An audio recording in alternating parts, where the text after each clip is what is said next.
Hello प्यारे दोस्तों, मैं हूं मनोज खोकर और अपन देख रहे हैं द रिप्रोडक्टिव सिस्टम। और रिप्रोडक्टिव सिस्टम में आज बात करेंगे the first month of development. पिछली क्लास में अपन first week of the development की बात की थी। अभी तक आपने हमारा channel AIIMS and NEET biology subscribe नहीं किया है तो कर दीजिए। अगर आपको कोई क्वेश्चन हो तो एम के मनोज 332@gmail.com पर लिख के भेज सकते हैं और हमारे कमेंट बॉक्स में भी आप पूछ सकते हैं। चलिए डेवलपमेंट की प्रोसेस को अपन एक बार समराइज कर लेते हैं फिर से। जो फर्स्ट फर्टिलाइजेशन के बाद में जो फर्स्ट लीव फॉर्म होती है और ये फर्स्ट 2 सेल स्टेज बनी, फिर अपन देखेंगे ये 4 सेल स्टेज बनती है, फिर 4 सेल स्टेज आगे जाके 8 सेल स्टेज के अंदर डेवलप होती है। ये कंटिन्यू एक पूरी प्रोसेस चलती रहती है। यहाँ पे first 3 division of the cleavage, a process that serve of a zygote cytoplasm and cleave result in a blastula, a ball of the cells with a fluid fill cavity। यहाँ पे आपको ये पूरा दिखाई देगा। ये अगली क्लीव एक ब्लास्टूला में कन्वर्ट हो जाती है पूरी की पूरी। ये जो स्ट्रक्चर होती है इसको ब्लास्टूला बोलते हैं। ये आगे जाके ब्लास्टूला के अंदर जो बीच में स्पेस होता है इसको ब्लास्टोसील के नाम से जानते हैं दोस्तों। ये ब्लास्टूला आगे जाके कन्वर्ट होता है और ये blastula become a 3 layer of gastrulation of by a process called gastrulation. ये 3 लेयर की स्ट्रक्चर बनाता है जिसको गेस्टुलेशन की प्रोसेस के नाम से जानते हैं। बाहर वाले लेयर को एक्टोडर्म के नाम से जानेंगे।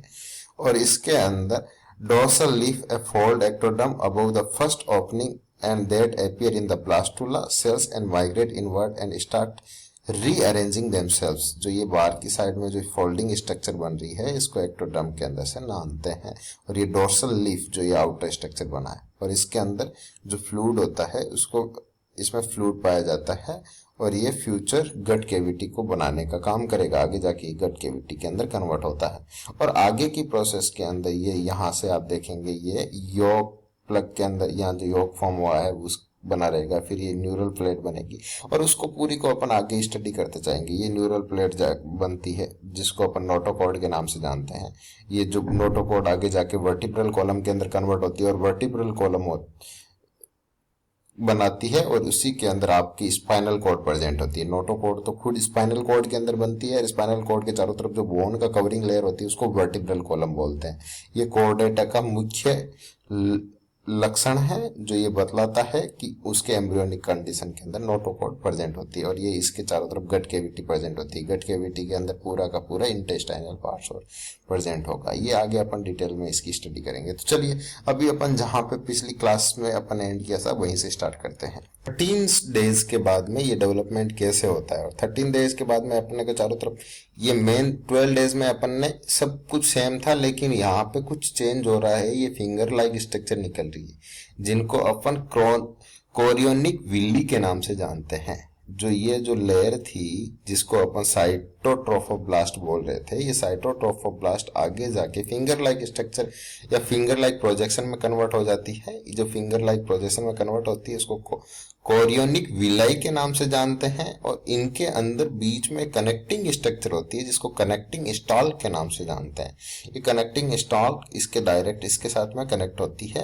पूरे के पूरे जो एम्ब्रियो पूरा का पूरा जो सेलुलर स्ट्रक्चर होती है एम्ब्रियोनिक की उसके साथ में कनेक्ट हो जाएगी और इसके अंदर से ये पूरी एम्नियोटिक कैविटी वगैरह सेम होती है। यहाँ पे मेटरनल साइनस जो मदर के साइनस वाला पार्ट्स होता है इसमें फ्लूइड वगैरह प्रेजेंट होता है वो प्रेजेंट होता है। इसके अंदर ये यॉक सैक प्रेजेंट होगा इसके अंदर और उसके चारों तरफ यहाँ पे आप देखेंगे एक्सटर्नल एम्ब्रियोनिक सीलोम्स प्रेजेंट होती है। पूरी की पूरी एक्सटर्नल एम्ब्रियोनिक सीलोम्स और उसके अंदर एक्सटर्नल एम्ब्रियोनिक मेसोडर्म प्रेजेंट होता है और उसके ये एक्सटर्नल एम्ब्रियोनिक मेसोडर्म को चारों तरफ से कवर करने वाली लेयर्स होती है जिसको साइटोट्रोफोब्लास्ट बोलते हैं। ये 13 डेज का परिवर्तन होता है। तीसरे दिन में मेन याद रखना है आपको 13 डेज 13वें दिन के अंदर कोरियोनिक विली का फॉर्मेशन होता है दोस्तों। अब दोस्तों ये अपन देख रहे हैं 15 डेज की स्ट्रक्चर। 15 दिन क्या होता है, यहाँ पे 2 पार्ट्स में डिवाइड हो चुका है। एक पार्ट में तो योक सेक प्रेजेंट रहता है इस पार्ट्स को, इसको अपन हाइपोब्लास्ट बोलते हैं और एपीब्लास्ट वाला पार्ट्स होता है जिसके अंदर एमनियोटिक कैविटी होती है और इसमें एमनियन प्रेजेंट रहता है।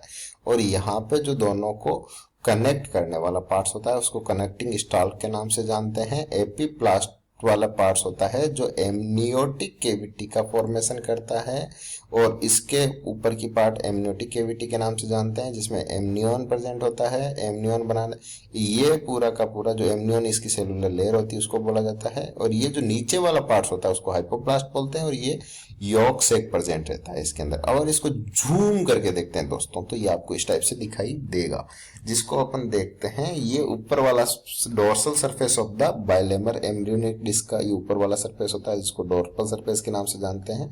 और इसके अंदर ओरोफेरिंजियल मेम्ब्रेन पाई जाती है, ये वाली मेम्ब्रेन जिसको ओरोफेरिंजियल, ये फ्यूचर में जाके माउथ का फॉर्मेशन करेगी दोस्तों। यही इसी पार्ट से माउथ बनता है। और इधर वाला पार्ट होता है जिसको टेल एंड के नाम से जाना जाता है, और ये पूरी लेयर है जिसको एमनियन के नाम से जानते हैं। ये प्रीमिनेटिव नोड्स बनता है, यहाँ पे सबसे पहला जो नोड्स होता है जिसको प्रीमिनेटिव नोड्स के नाम से जानते हैं ये ऐसे। और यहाँ पे आपको ट्रांसवर्स प्लेन, इसको काट के अपन ने और जूम करके देखा, ये नीचे वाला पार्ट एक बार देख लीजिए, इसको हाइपोब्लास्ट के नाम से जानते हैं। हाइपोब्लास्ट में यॉर्क सेक पाया जाता है। अब अगर इसको जूम करके देखेंगे तो यहाँ पे आपको प्रिमेटिव स्ट्रिक दिखाई देगी। प्रिमेटिव स्ट्रिक वाला पार्ट ये ओरोफेरेंजियल मेम्ब्रेन जिसे माउथ बनता है, अभी मैंने बताया था, ये प्रिमेटिव स्ट्रिक बनती है। और यहाँ पे 3 लेयर बनती है दोस्तों, इसको ट्राइलेमिनर एम्ब्रियोनिक डिस्क के नाम से जानते हैं। 3 लेयर, ऊपर वाली लेयर को एक्टोडर्म बोलते हैं, बीच वाली लेयर को मेसोडर्म बोलते हैं, और नीचे वाली लेयर को एंडोडर्म बोलते हैं।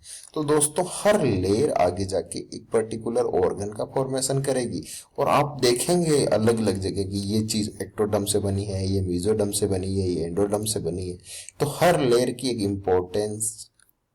इंपॉर्टेंस होती है हर ऑर्गन के फॉर्मेशन में। ये अलग अलग कौन सी लेयर से कौन सा ऑर्गन बनता है ये अपन पूरी एनाटॉमी फिजियोलॉजी में पढ़ते रहते हैं। वो तीनों लेयर यही होती है, एक्टोडर्म, मेसोडर्म और एंडोडर्म। ये ट्राइलेमिनर एम्ब्रियोनिक डिस्क के नाम से भी जाना जाता है इस जगह को दोस्तों। ये 16वें दिन की स्टेज थी। 16 डेज में डेवलपमेंट कैसे होता है, अब आगे चल के अपन देखते हैं इसके आगे क्या होता है। तो दोस्तों ये dorsal and parietal section view of trilaminar embryonic disc about 16 days। ये आपको डोर्सल और पैराइटल जो डिस्क होता है उसका 16 डेज की लेयर को बताया। ये ट्राइलेमिनर एम्ब्रियोनिक डिस्क को दिखाता है। इसको और अपन डिटेल से देखते हैं तो यहाँ पे एक प्रिमेटिव स्ट्रिक अपन जो बात कर रहे थे जो बनता है प्रिमेटिव स्ट्रिक, इसका ऊपर वाला पार्ट होता है जिसको प्रिमेटिव नोड के नाम से जानते हैं, और नीचे वाला पार्ट्स को अपन क्लोकल मेम्ब्रेन के नाम से जानते हैं। क्लोकल मेम्ब्रेन के नाम से जानते हैं नीचे वाले पार्ट्स को, और उसके ऊपर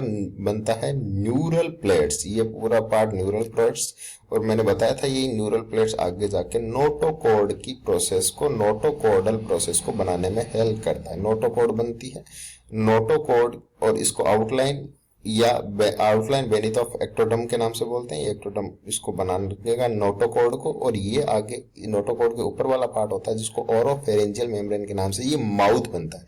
तो देखिए दोस्तों यहाँ से माउथ बनेगा, यहाँ से नोटोकॉर्ड वाला बनेगा, ये प्रिमेटिव पार्ट्स होते हैं। तो ये पूरा उसको बनाने का इधर वाला, क्योंकि इधर माउथ है तो इधर वाला पार्ट्स होता है, इसको हेड एंड के नाम से जानते हैं दोस्तों। और इधर वाला जो पार्ट होता है उसको टेल एंड के नाम से जाना जाता है। तो ये पूरी एक बॉडी की प्रोसेस को कैसे बनता है, और ये तीनों लेयर, जो अंदर की लेयर होती है जिसको एक्टोडर्म के नाम से जानते हैं, मिडिल वाली मेसोडर्म के नाम से, और जो सबसे बाहर वाली होती है जो अंदर की होती है उसको एंडोडर्म, मिडिल वाली मेसोडर्म, और सबसे बाहर की होती है उसको दोस्तों एक्टोडर्म के नाम से जाना जाता है। और इन तीनों लेयर को अपन ट्राइलेमिनर एम्ब्रियोनिक डिस्क के नाम से जानते हैं। ये 16 डेज के अंदर क्या होता है दोस्तों, अब और अच्छे से देखेंगे तो यहाँ नोटोकॉर्डल प्रोसेस बनना स्टार्ट हो गई। ये देखिए दोनों के बीच में नोटोकॉर्डल, और यहाँ से नोटोकॉर्ड बनना स्टार्ट ही हो गया है। और इसी प्लेट को अपन न्यूरल प्लेट के अंदर नाम से जानते हैं। और ये ऊपर वाला बीच वाला पार्ट इसको अपन ओरोफेरेंजियल मेम्ब्रेन के नाम से जो जान रहे थे, और पीछे वाला जो ये बीच की जो मेसोडर्म के नाम से जान रहे थे, ये जो पार्ट होता है उसको एलेंटॉइंस के नाम से, कनेक्टिव स्टॉल के नाम से जानते हैं। अभी अपन देखेंगे ये अम्बिलिकल कॉर्ड फॉर्मेशन के अंदर हेल्प करेगा। ये पीछे वाला पार्ट होता है इसको क्लोएकल मेम्ब्रेन के नाम से जानते हैं। तो ये पूरी स्ट्रक्चर ऐसे बनती है दोस्तों। कैसे कैसे डेवलपमेंट हो रहा है, अपन धीरे धीरे एक एक चीज को समझते हुए आगे बढ़ रहे हैं दोस्तों। चलिए दोस्तों अब अपन एंटर करते हैं 17 डेज, 17वें दिन में क्या होता है। ये पूरी ऊपर वाली प्लेट होती है जो न्यूरल प्लेट बनी, उसके अंदर और ज्यादा डेवलपमेंट हो गया। और ये न्यूरल प्लेट्स का जो आपने बीच में से कट किया, इसको ट्रांसवर्स प्लेन कट करेंगे और उसको अपन देखेंगे कि कैसे डेवलपमेंट हो रहा है। तो ये यहाँ पे पूरी न्यूरल प्लेट्स के डेवलपमेंट की पूरी प्रोसेस को आपको दिखाई दे रही है। यहाँ पे ये आपको बीच में नोटोकॉर्ड दिखाई दे रहा है, बन रहा है नोटोकॉर्ड। ये यहाँ पे ये वाली मेम्ब्रेन होती है जो एक्टोडर्म, एक्टोडर्म से ही न्यूरल प्लेट्स का आउटर फॉर्मेशन हो रहा है। इसके बाद में जो मेसोडर्म के बीच में मिडिल वाला पार्ट होता है वो नोटोकॉर्ड को बनाता है, और ये एंडोडर्म होता है, और यहाँ पे यॉर्क सैक प्रेजेंट होता है। तो ये पूरे उस डेवलपमेंट की प्रोसेस को अब अपन 19 डेज में देखते हैं। 19वें दिन में क्या डेवलपमेंट हुआ है यहाँ पे। ये देखिए पेरेक्सियल मेसोडर्म होता है, ये थोड़ा बड़ा हो गया है। ये लेटरल प्लेट ऑफ मेसोडर्म दिखाई दे रहा है, और ये इंटरमीडिएट मेसोडर्म। यहाँ पे तीनों मेसोडर्म को भी अपन 3 पार्ट्स में डिवाइड कर रहे हैं, फ्रेक्सियल मेसोडर्म, इंटरमीडिएट मेसोडर्म और लेटरल मेसोडर्म। यहाँ पे आप देखेंगे न्यूरल प्लेट्स होता है, वहां पे उसके बीच में नॉट्स बनना स्टार्ट हो गया, ये ग्रूव बना है। यहाँ पे ग्रूव का फॉर्मेशन हुआ है जिसको न्यूरल फोल्ड के नाम से जाना जाता है। यहाँ पे न्यूरल फोल्ड हुआ, यहाँ पे ग्रूव हुआ। ये ग्रूव न्यूरल प्लेट्स को जो नोटोकॉर्ड को बनाता है उसको आगे बीच में से ग्रूव की फॉर्म में फोल्डिंग फॉर्म के अंदर फोल्ड करके रखता है। 20 डेज 20वें दिन में डेवलपमेंट होता है। तो ये जो मेसोडर्म होता है उसको सोमाइट के नाम से जानते हैं अपन। मेसोडर्म को अब अपन सोमाइट के नाम से जानने लगे। ये एंडोडर्म है और ये एक्टोडर्म। और यहाँ पे देखिए ये ग्रूव जो था वो बड़ा होता चला जा रहा है।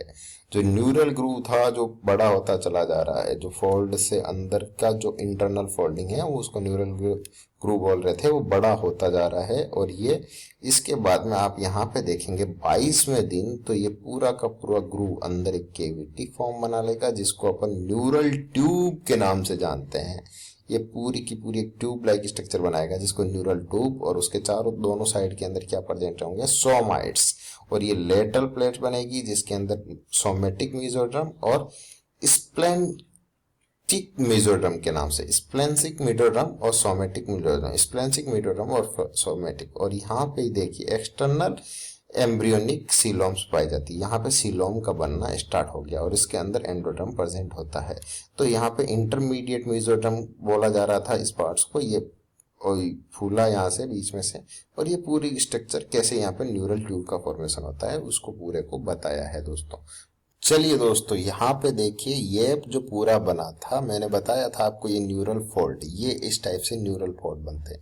ये 2 पेयर के अंदर बनते हैं दोस्तों, इसको पेयर ऑफ न्यूरल फोल्ड के नाम से। ये 16 days gastrulation has occur and the neural tube is form by the merging of 2 neural fold. 2 neural fold के मर्ज होने से जो न्यूरल ट्यूब का फॉर्मेशन होता है।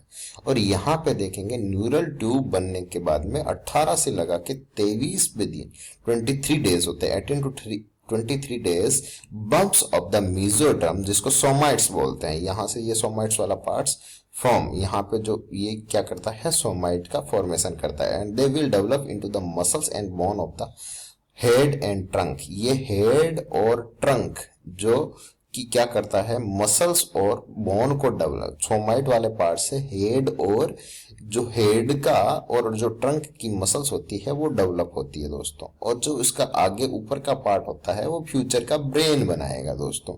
जो न्यूरल ट्यूब का ऊपर का पार्ट ब्रेन बनाएगा। अब देखिए 24 और 25 डेज के अंदर आपको साफ से दिखाई देगा। ऊपर वाला पार्ट होता है जिसको फेरिंजियल आर्क के नाम से जानते हैं। Pharyngeal arch are appear and they will become structure in head and neck. ये सिर और गर्दन की स्ट्रक्चर को बनाने का काम करेगा फेरिंजियल आर्क वाला पार्ट्स। तो ये उसकी पूरी प्रोसेस को, डेवलपमेंट की प्रोसेस को बताता है दोस्तों। अब यहाँ पे आप देखेंगे जो 4th वीक का, कहने का मतलब है अभी तक एम्ब्रियो 1 महीने का हुआ है और उसमें कैसे कैसे डेवलपमेंट हो रहा है। 1 वीक, ये 1 महीने में जो 4th वीक के बाद में 28 डेज के बाद में देखिए आप यहाँ पे ये सोमाइट्स वाला पूरा पार्ट्स बनाता है। ये सोमाइट वाला पूरा पार्ट्स, यहाँ पे ये टेल वाला पार्ट्स होता है। ये हेड वाला अपन देख रहे थे हेड और टेल कैसे बनते हैं। यहाँ पे आप देखेंगे यहाँ पे फ्यूचर लेंस वाला पार्ट बनेगा। ये 4 ब्रेन बनेगा। ये 4 ब्रेन का आगे वाला पार्ट्स जिसको 4 ब्रेन के नाम से जानते हैं। यहाँ पे फेरिंजियल आर्क्स वाला पार्ट्स बन रहा है। ये फेरिंजियल आर्क का पार्ट्स बन रहा है। यहाँ पे डेवलपिंग ऑफ हार्ट का डेवलपमेंट होना स्टार्ट हो गया। तो 1 महीने का एम्ब्रियो होता है उसमें हार्ट भी डेवलपमेंट होना स्टार्ट हो जाता है। यहाँ अपर लिम्ब बड्स बनना स्टार्ट हो गई है, या सोमाइट्स बन रहे हैं, या न्यूरल ट्यूब होती है वही इनको सबको फॉर्म करा रही है। यहाँ लोअर लिम्ब वाला पार्ट्स बन रहे हैं, लोअर लिम्ब के जो नीचे के पाँव वाले पार्ट्स के अंदर। और यहाँ पे 5 to 6 वीक के अंदर देखेंगे तो आपको यहाँ पे हेड एकदम क्लियर से दिखाई देने लग जाएगा एम्ब्रियो का। और ये रेटिनल पिगमेंट्स जो रेटिना को बनाने वाले पिगमेंट्स होते हैं उसके अंदर से जो अपने को देखने में हेल्प करेंगे, उनका भी फॉर्मेशन स्टार्ट हो जाएगा। और यहाँ पे सिर आगे निकल के आना स्टार्ट